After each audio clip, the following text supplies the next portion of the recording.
Vamos fazer um estudo sobre a carta de Tito, carta de Paulo, pastoral. Hoje são 12 de abril de 2021, segunda-feira. Senhor, abençoe esse estudo. Prepara nossos ouvintes para receber com bom coração essa verdade da Tua palavra na carta de Tito. Amém. Paulo, servo de Jesus, de Deus, e apóstolo de Jesus Cristo, segundo a fé dos eleitos de Deus e o conhecimento da verdade, que é a segunda piedade, em esperança da vida eterna, a qual Deus não pode mentir, prometeu antes do começo do mundo, mas a seu tempo manifestou a sua palavra pela pregação que me foi confiada segundo o mandamento de Deus, nosso Salvador. Paulo deixa claro que é a esperança da vida eterna, segundo a piedade, o conhecimento da verdade pela piedade. No grego é eusebeia, a fé para os eleitos de Deus. E ele foi constituído apóstolo, servo de Deus, doulos em grego.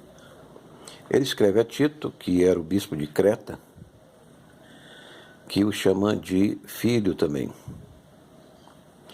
dando instruções para que ele nomeie os bispos de Creta. E esses bispos devem ser irrepreensíveis, como administrador de Deus, da igreja, não soberbo, nem iracundo, nem dado ao vinho, nem espancador, nem cobiçoso de lucro imundo, mas amante da hospitalidade, dos bons, sábio, justo, santo, temperante, e que retenha firme a fiel palavra que lhe foi ensinada, para que seja capaz, pela sã doutrina, tanto de admoestar como de convencer os contradizentes. São três capacidades do bispo: conhecer a sã doutrina, ser capaz de ensinar, admoestando e convencendo. Porque há muitos ordenados faladores enganadores, vãos, principalmente os da circuncisão, aos quais convém tapar a boca, que destroem casas inteiras, ensinando coisas que não convêm por causa da ganância do lucro. Um deles, seu próprio profeta, disse: os cretenses são sempre mentirosos, bestas ruins, ventres preguiçosos. Então esses da circuncisão era cretense e era poeta, e ele disse que os cretenses são sempre mentirosos, bestas ruins, ventres preguiçosos. E Paulo confirma, essa era a natureza dos cretenses, portanto repreende-os severamente, para que sejam sãos na fé. Então era um trabalho duro que Tito tinha que enfrentar lá em Creta, e não dando ouvido às fábulas judaicas nem aos mandamentos de homens que se desviam da verdade. Então, esses mandamentos de homem que se desviam da verdade. Não mandamentos que são mandamentos de educação, de trabalho, não é se desviar do conhecimento, né? Como uma certa vez eu encontrei um irmão, ele disse: não, eu não leio a Bíblia, só leio a Bíblia. Não, você pode ler outros ensinamentos e aprender outras artes, outras ciências que não desviem da verdade, porque tem falsas ciências de toda a natureza. No direito, na militar, na engenharia, na religião, tem muita, até na agricultura, né? Tem umas que se desviam da verdade e do bem. Para os puros todas as coisas são puras, mas para os contaminados e infiéis nada é puro. Antes até sua mente e consciência estão contaminadas. Então aqui a palavra higiene, que é contaminação, sanidade e impureza, elas são usadas por Paulo para fazer este contraste. Eles professam que conhecem a Deus, mas com as obras o negam, sendo abomináveis, obedientes e réprobos para toda boa obra. Esse é o estudo da BC Books, né? Tradução da King James, 1611, do texto Receptus. É muito boa a tradução. Tu, porém, fala as coisas que convém à sã doutrina. Então aqui ele vai aplicar, né, a sã doutrina, como deve proceder as idosas, sejam sérias, como convém as santas, não caluniadoras, não dá-las a muito vinho, mestra das coisas boas, assim também os idosos, né? Ensine as mulheres novas a serem sóbrias, amarem seus maridos, amarem seus filhos, a serem discretas, castas, cuidadosas da casa, não seja blasfemo, né, a fim de que a palavra de Deus não seja blasfemada. Exorta da mesma forma jovens, em todas as coisas te dá por exemplo, a linguagem seja sã, que não pode ser condenada, para que os que são da oposição possam ser envergonhados, não tendo nenhum mal dizer a vós. Exorta os servos também, sejam obedientes aos seus próprios senhores, e todas as coisas lhe agradem, não respondendo novamente, não defraudando, mostrando toda boa fidelidade, para que seja o ornamento da doutrina de Cristo, nosso Salvador de todas as coisas. Então aí a relação patrão-empregado, porque a graça de Deus que trouxe salvação manifestou-se a todos os homens, ensinando-nos que, renunciando à impiedade e às concupiscências mundanas, vivamos de maneira sóbria, justa e piamente neste mundo presente, aguardando a abençoada esperança, o aparecimento glorioso do grande Deus, nosso Senhor Jesus Cristo, qual se deu a si mesmo por nós, para nos remir de toda iniquidade e purificar para si um povo peculiar, zeloso de boas obras. Fala destas coisas, exorta e repreende com toda autoridade, ninguém te despreze. Aqui ele diz que exorta, né, é uma das funções do bispo, e repreende com toda a autoridade, uma das duas características do bispo e das duas capacidades do bispo, que Tito iria nomear e também ele precisaria agir.